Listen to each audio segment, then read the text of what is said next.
Hi dears, എല്ലാവർക്കും പുതിയൊരു വീഡിയോയിലേക്ക് സ്വാഗതം. അപ്പോൾ ഞാൻ ഇന്നൊരു കുക്കിംഗ് വീഡിയോ ആയിട്ടാണ് വന്നിരിക്കുന്നത്. നമ്മളിന്ന് തയ്യാറാക്കാൻ പോകുന്നത് മഷ്റൂം റോസ്റ്റ് ആണ്. അപ്പോൾ ഇതിന് മുന്നേ ഞാനൊരു വീഡിയോ ഇട്ടിട്ടുണ്ടായിരുന്നു, മഷ്റൂം ചില്ലി. അപ്പോൾ അത് കാണാത്തവരുണ്ടെങ്കിൽ അതൊന്ന് കാണുക. ഞാൻ ഡിസ്ക്രിപ്ഷൻ ബോക്സിൽ പിൻ ചെയ്തിരിക്കാം. അപ്പോൾ നമുക്ക് വീഡിയോയിലേക്ക് കിടക്കാം. നമ്മളൊരു കടായി അടപ്പത്ത് വെച്ചിട്ടുണ്ട്. നന്നായി ചൂടായി വരുമ്പോഴത്തേക്ക് അതിലേക്ക് എണ്ണ ഒഴിച്ച് കൊടുക്കാം. ചട്ടി നന്നായി ചൂടായി വന്നിട്ടുണ്ട്. ഇനി നമുക്കതിലേക്ക് എണ്ണ ഒഴിച്ച് കൊടുക്കാം.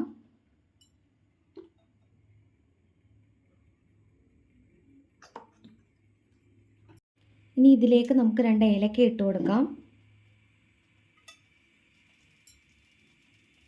ഇനി ഇതിലേക്ക് സവാള ചേർത്ത് കൊടുക്കാം. ഞാനിവിടെ 3 മീഡിയം സൈസ് സവാളയാണ് എടുത്തിരിക്കുന്നത്. ചോപ്പ് ചെയ്ത് വെച്ചതാണ്. നമുക്ക് ചേർത്ത് കൊടുക്കാം.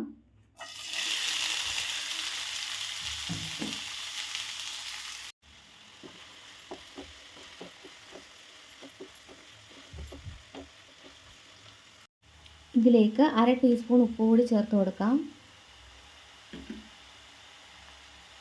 സവാളയൊക്കെ ഏകദേശം ഒന്ന് വഴണ്ട് വന്നിട്ടുണ്ട്. ഇനി നമുക്കിതിലേക്ക് തക്കാളി ചേർത്ത് കൊടുക്കാം. ഞാനിവിടെ ഒരു മീഡിയം സൈസ് തക്കാളിയാണ് എടുത്തിരിക്കുന്നത്.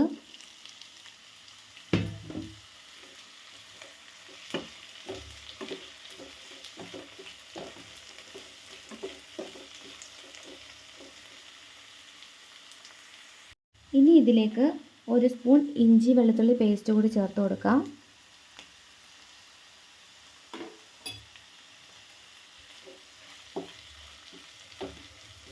തക്കാളിയൊക്കെ ഏകദേശം ഒന്ന് വഴണ്ട് വന്നിട്ടുണ്ട്. ഇനി നമുക്ക് പൊടികൾ ചേർത്ത് കൊടുക്കാം. ഞാനിവിടെ 1 ടീസ്പൂൺ മുളക് പൊടി,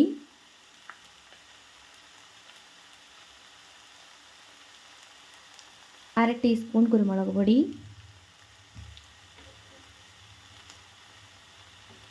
1 ടീസ്പൂൺ മല്ലിപ്പൊടി, 1/4 ടീസ്പൂൺ മഞ്ഞൾപ്പൊടി, 1/2 ടീസ്പൂൺ മസാല. ഇനി നന്നായിട്ടൊന്ന് ഇളക്കി കൊടുക്കാം.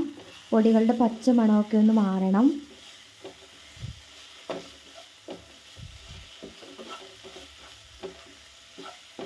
ഇനി ഇതിലേക്ക് 1/4 കപ്പ് വെള്ളം ചേർത്ത് കൊടുക്കാം. കൂടുതൽ വെള്ളം ഉള്ളത് കാരണം നമുക്ക് കുറച്ച് വെള്ളം ചേർത്ത് കൊടുത്താൽ മതി.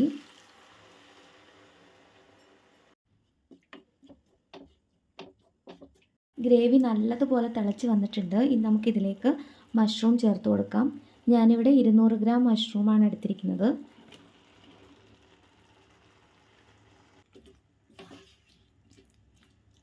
ഇനി ഇത് നമുക്ക് 10 മിനിറ്റ് ഒന്ന് അടച്ച് വെച്ച് വേവിക്കാം.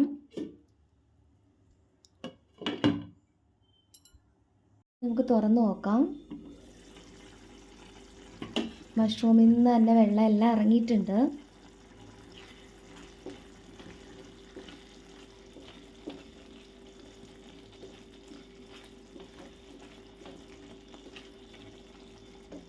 ഇനി നമുക്കിതിലേക്ക് മല്ലിയില കൂടി ചേർത്ത് കൊടുക്കേണ്ടതുണ്ട്.